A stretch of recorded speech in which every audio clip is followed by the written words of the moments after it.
Guys, how's it going? Today we're in the greenhouse working on a couple of projects and it's beautiful in here, mid-70s, and we're just in late morning. The sun is trying to peek out, so I bet you we're going to get into the 80s in here today. Which is great because we are going to be starting our Snapdragon seeds and our Delphinium seeds today. But first, I want to walk you through the process on how to create an ivy topiary like this one right here. I recently picked up a couple of these at a garden center. In fact, I did use one of them in a project. We put a little video up on Instagram and Facebook and TikTok, I think, of that. This is going to hang out on the Hartley table, but right now we still have our Valentine's dried flower ornaments sitting there. But you can see the beautiful ivy topiary worked into this spring arrangement. I just love all the colors. But as I was working with the plant, I thought, you know, it's always expensive to buy plants like this. When they're trained into a form, topiary or something like this, somebody has some time and work into creating this, and they're already nice and full, which the one we create today may not look this full right from the gate, but they're so easy to make. And this one right here, one plant cost over $50. So if we can create something like this for a lot less, then we can use a lot more of them in projects. So I have this one as an example to kind of show you the nice full, and you can see, you know, that's a great example right there. I actually feel like that one looked better than this one. They both look good though. But all we need to create this is our pot, which we would need this whether or not we were working with an already trained topiary or one that's not, because typically we want to get things out of their nursery containers and into something prettier. So we've got our pot, we've got this plant. This is a yellow ripple ivy, which I picked up last fall for $4.99 for this plant, you guys. And sometimes you can find ivy this full and this long, especially toward the end of the season. And we'll use a little piece of this bamboo stake and this wire hanger. That's it. Oh, and soil, obviously. So the first thing I'm going to do is put some soil in this container, and I'm going to pre-moisten the soil, even though I don't typically do that when I'm planting things in a pot like this, but I feel like it helps anchor our structure, the structure in place. We've got our potting soil here.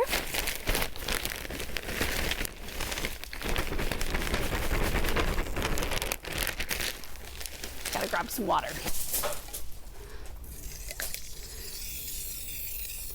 So I'm just gonna fully saturate this soil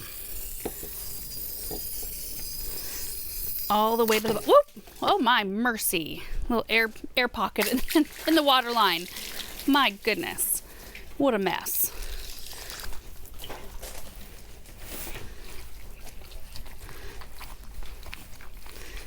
Yeah, that's like mud pie right there. Then we're gonna plant our ivy.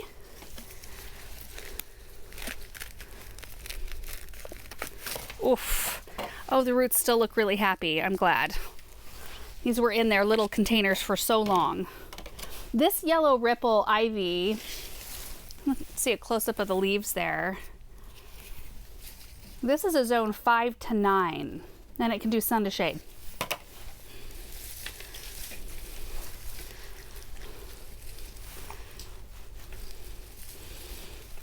Okay. Do it towards me.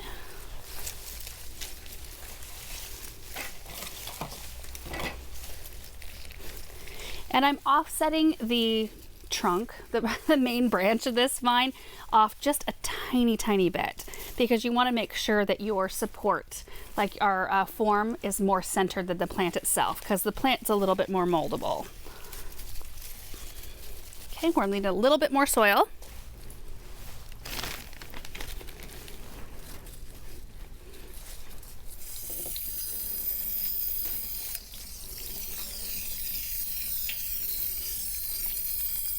We're gonna wait for the water to sort of drain and everything to settle, but you can get in there and take a look at the structure of your plant. And we can see that this one kind of has two branches. There's this main one with all of this growth. I mean, this one's very lopsided when you actually split it in half. And then there's another individual stem that comes out, doesn't have as much growth, but still looks really good. So I like to separate it in half that way, so we know which direction each one of these are gonna go on the form. It's taking its sweet time draining. You know what though, we can work on the form while it drains. So you're only gonna need a stake just a little bit higher than the container itself. So you can see this is a nice strong bamboo stake, and I'm going to cut it just like not even an inch above the top of the pot rim here. Oof, okay, so that's just about perfect. And then we've got our wire hanger, and this part we're just going to be pulling like this, and I'm going to be working on molding it into as close to the shape of a circle as I can. They're usually pretty easy to manipulate, and this will end up being our circular form that the ivy will grow on. And if I get in on, I really inspected the forms on these other topiaries because I wanted to see, is it like a double wire? Like, are there multiple pieces of wire? But there's just one piece of wire like this.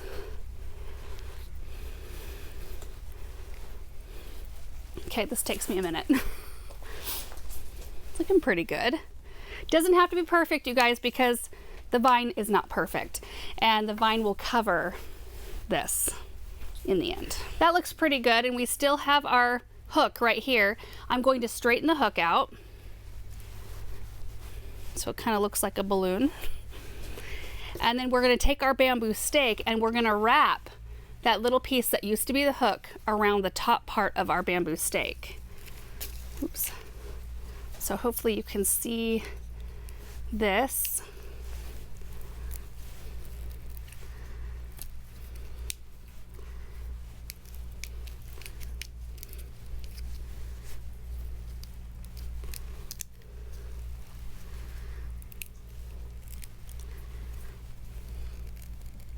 Okay, I gotta get better leverage. I gotta hold it down here. There.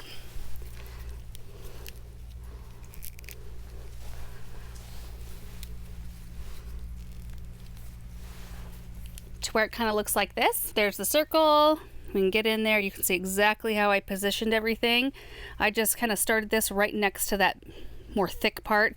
That's really hard to bend, so I don't worry about that. And then I just cruise it around the stake, and the tail end I kind of face upward a little bit.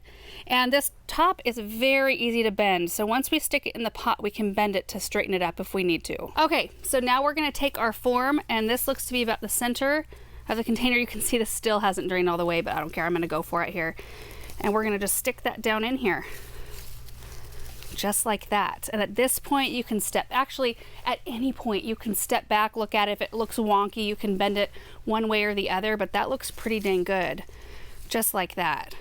Oh, I love it. And I'm going to start with this easier to manipulate branch because it's thinner, and all you do, guys, gently in and out like this until you get to the end. I brought some little rubber coated ties. This is what they look like, but I cut some into little tiny pieces.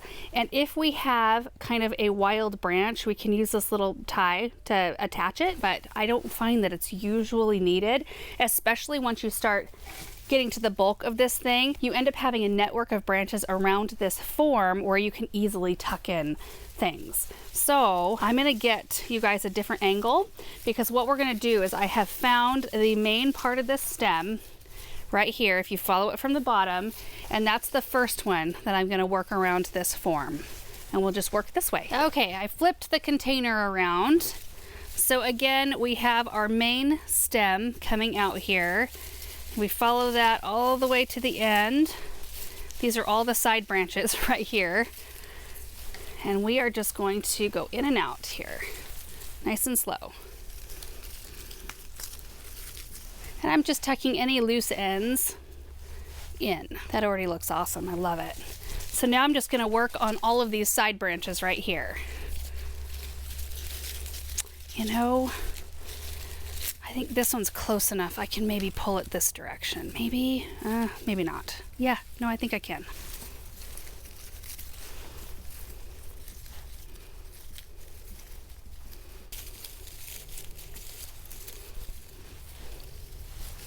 Oh my gosh, you guys, look at this. And this is pre-fluff. I'm gonna spend a few minutes here in just a second, just going through, and some leaves get trapped in the process of folding all the branches around. So I'll pull those out. You can also like retuck leaves or pull leaves out to kind of fill in gaps, but this is looking amazing. Then once I'm done fluffing, I'll clean off all the leaves. So let's get that done so we have a little bit more of a tidy finished product.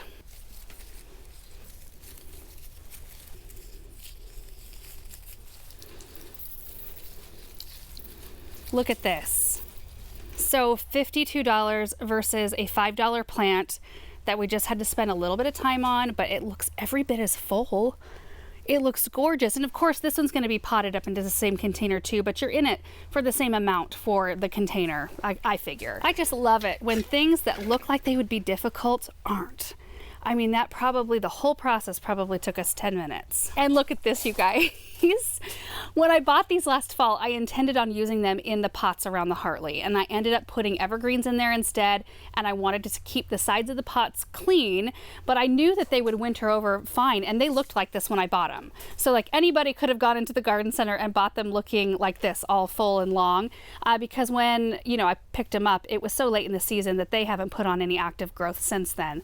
They've just been sitting in here wintering over until we put them back out. Look at this. Russell, hey buddy, you look cozy. Oh yeah, what a good boy. Yeah, it's already up to 77 in here now. So anyway, I had created another one of these right here, and I want to show you what this one looks like. I used an ivy out of the same lot over there. This one wasn't quite as big though, so it might be a case where you can't find an ivy quite as full as the one we just used right now, but they will fill in. Like all of these plants were smaller at one point, but you can see like right in here, it's a little bit more thin.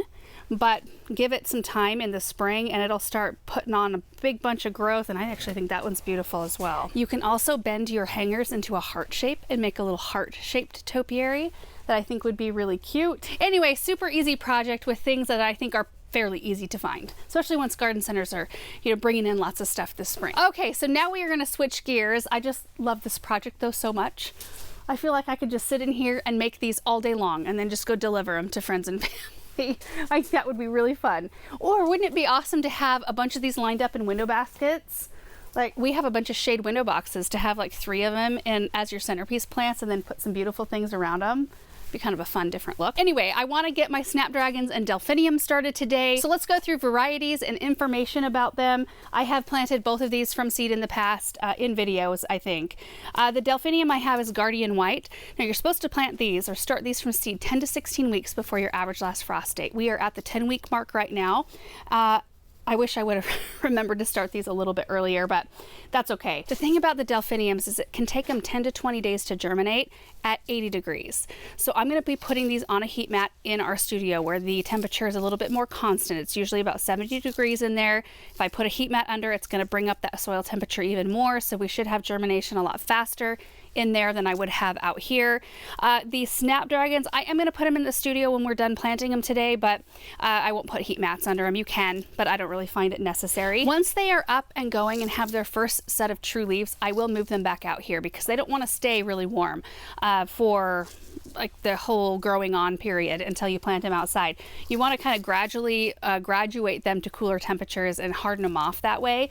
So they'll move out here where they will be warm during the day, but they will get cooler at night, and it'll start making for tougher plants. And I need to start running fans in here as well because we graduated our geraniums out a couple days ago. May as well take a look at these real quick. Don't they look awesome? Oh, I'm just so thrilled. We were counting the other day, and I think maybe, oh, nope, there's one coming up there. It's a little bit behind. This seed looks like it's starting to germinate right here, but I'm not sure. I'm gonna do one of these. Go tuck you in a little more. I don't think we've got any action here. No, I don't even see a seed in there. Is it possible I missed that cell? Probably. But amazing germination rate on these. There's just a couple of little holes, but like there's some action starting in there. Oh geez, if I don't mess it up. I love the bullseye salmon. I mean, the bullseye series with the burgundy centers of the leaves are so awesome.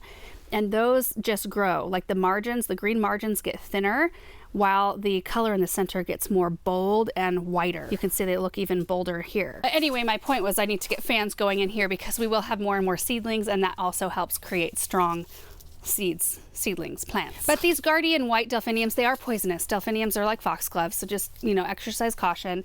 It doesn't keep me from planting things in my garden. I have a whole 60-foot by 3-foot row of foxglove out in our cut garden. These will probably go in the delphinium section of our cut garden. Maybe, I don't know. I love anything with the big panicles of blooms. I just think that they're gorgeous, and delphiniums do really well for us. The snapdragons, we've got 7 varieties. I'm only planting half as many snapdragons as I normally do this year. Potomac, apple blossom, and ivory and lavender, all in that Potomac line. And then Madame Butterfly red, Madame Butterfly ivory, and Madame Butterfly bronze with white. Snapdragons have been a great one in our cut flower garden, and they're super easy to grow. Like, they're a no-fuss seedling, really. It is a good idea to go in and pinch them. We've done videos about that. So you wait until they've grown and they've produced several sets of leaves, and then you pinch them down to like 3 or 4 inches tall, and it helps create a more well-branched, more productive plant. But they seem to do really well with our dry heat. We have them planted right out in the middle of nowhere. They don't get any protection from wind. I don't stake mine. They are geotropic, so what that means is if a branch starts growing along the ground, if it's not staked up when the flower is produced, or once the flower blooms, it will go along the ground, and then it will want to try to correct itself. So it'll be a bent bloom, which I actually kind of like because they are perfect for draping out of the sides of containers. But if you like, you know, nice straight flower stalks, definitely provide them with some sort of support. But ours get full sun, drip irrigation. In the hottest part of the summer, we run it for a little while every single morning, and they seem to do really well with that. They produce through the season. They are thrip magnets, though, which is something we've been dealing with. I didn't deal with it for the first couple of years out there, but last year and toward the end of the year before, we started noticing thrip activity, and our snapdragons and our roses out there were the worst culprits for thrips. And I think it's because, you know, a lot of snapdragons, they have that bloom that closes. So you pinch it and it looks like a dragon's mouth, you know, opening, and then it snaps shut.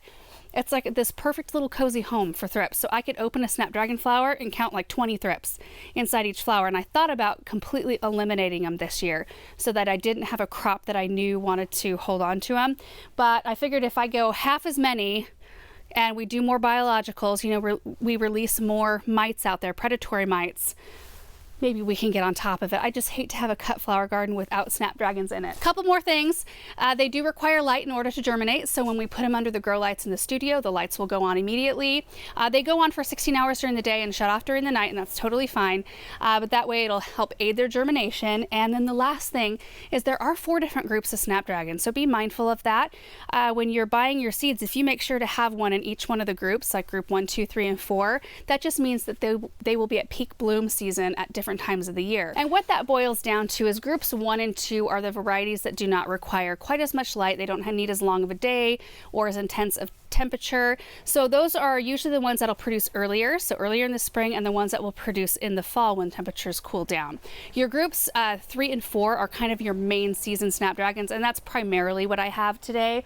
I have one group 2, and then the rest of them are groups 3 and 4. So like Bridal Pink, group 2, the Madame Butterfly series, Potomac series are group 3, 4. So these will produce through the main part of our season, and they start fairly early for us. So especially, you know, once you start them inside. And these are an 8 to 10 week before your average last frost date. So we're at the, you know, longer end of that range. So we should have flowers fairly early. And I think that's it for information. That's a lot of info, but I'll probably remember 1 or 2 things while we plant. So let's get the planting done. Today we'll be filling up 4 trays. Before things get too crazy and my hands get too dirty, I'm gonna make all my labels first.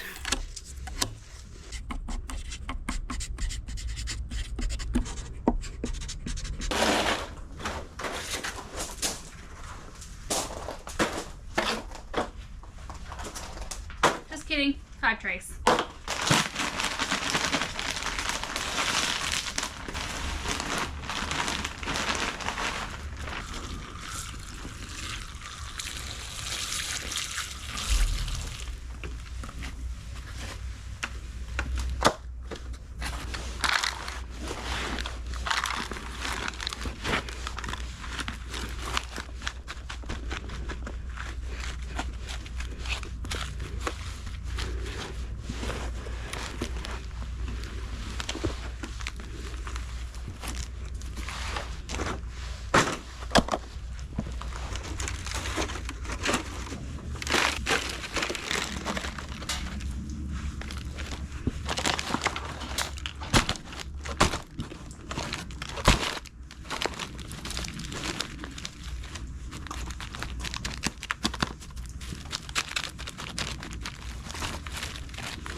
Okay, so we ended up with 5 flats because I decided with the delphiniums to do 1 seed per cell, and I chose to do the delphiniums in the larger size because they can stay in these cells a little bit longer.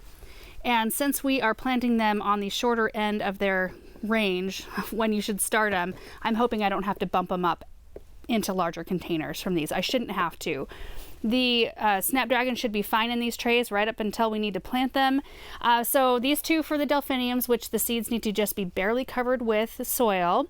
And then these we surface sow, like I mentioned before, and I need to run and grab vermiculite because I'm out.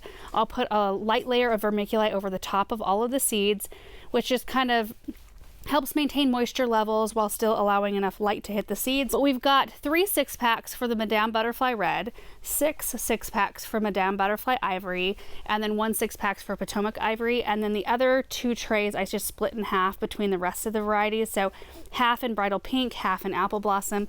This is actually my favorite variety out of all of these. I should be doing a whole tray of Apple Blossom, but that's okay. I kind of want some different colors to work with. But Madame Butterfly Bronze with white here, and Potomac Lavender. Okay, now let's take a look at seeds, what these seeds look like.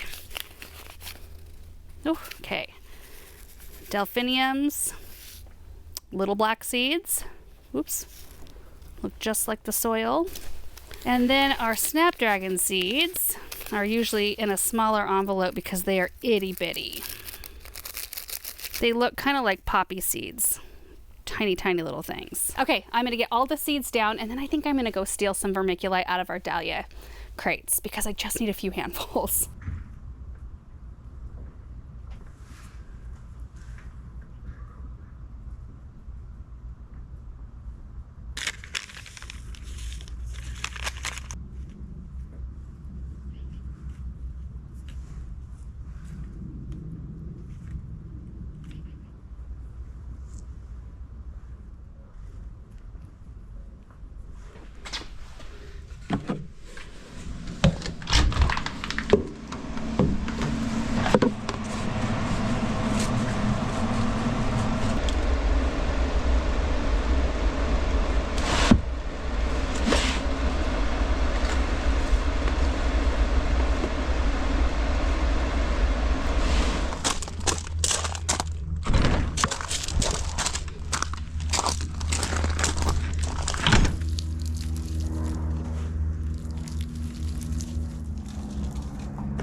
And while we're in here, a little update on the echinacea. We're just now starting to see some germination. Like this one's way ahead. I don't know what the deal is, but they're going for it. And our agasaki is looking beautiful. Look at this. Looks like 1 cell. We don't have anything up in yet, but that's really not a big deal because we're gonna be separating or thinning a lot of these out so we can make sure to plant one in that empty cell. And you guys, that is gonna be it for today's projects. I just was so excited about that ivy topiary and showing you that. I was gonna also show you while we're in here. This. Can you see that? It's in the shape of a heart. So see, you could do a heart-shaped topiary like I mentioned before. I just haven't done mine yet. I bent this the other day. I just love it when there's an inexpensive way to make something that is expensive to buy in finished form. And then I think I only have 1 or 2 more types of seeds to start in that 8 to 10 week before your average last frost date range. And then we'll be moving to our 6 to 8 week, and it's kind of perfect because I only need space for a few things at a time. And then as things graduate out of here, out of the grow light sections where it's very easy to control, that's about the time where I come in with something else that I need space for. And I'm just cutting down on the sheer quantity of each variety that I usually grow. I mean, Snapdragons, I'm growing half of what I did last year, but last year I grew half of what I did the year before. So I'm just kind of honing in on what we actually use, what's good for our space. Dahlias, I'm cutting way down on those, and I'm not even messing around with taking them out of storage and dividing until we're ready to plant.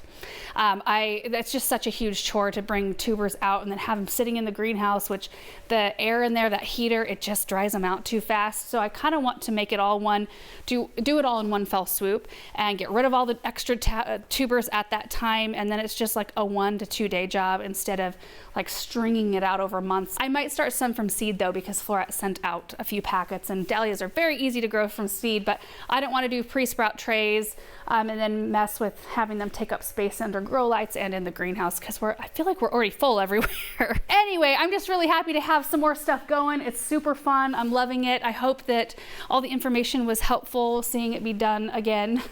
Always rolls around to seed starting season and there's just so much to start, but it's fun. I love it. So anyway, thank you guys so much for watching, and we will see you in the next one. Bye.